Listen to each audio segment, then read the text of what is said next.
আজ আমার মিষ্টি বান্ধবীর জন্মদিন। ওর সাথে আমার পরিচয় 2012 সালে, যখন আমি ক্লাস 6-এ পড়ি তখন থেকেই। কোইন্সিডেন্টলি পরপর আমাদের রোল হওয়ায় তখন থেকে বন্ধুত্বটা আমাদের শুরু হয়েছিল। এই তখন থেকে আজ 2025 সাল পর্যন্ত আমাদের বন্ধুত্ব টিকে আছে। কি ভাবছো, রাগ অভিমান হয়নি?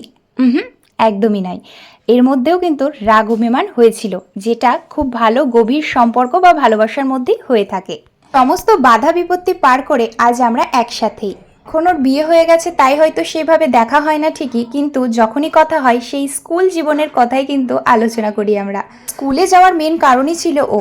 একসাথে বসে গল্প করা, গল্প করতে গিয়ে ম্যামের কাছে বকা খাওয়া, এক টিফিন বক্স থেকে টিফিন ভাগ করে খাওয়া, দুজনকে একসাথে না দেখলেই প্রত্যেকে জিজ্ঞেস করতো, কিরে আরেকজন কোথায়? স্কুল শেষে একসাথে সাইকেল নিয়ে বাড়িতে আসা, বাড়িতে এসেই ফোনে ঘন্টার পর ঘন্টা কথা বলা।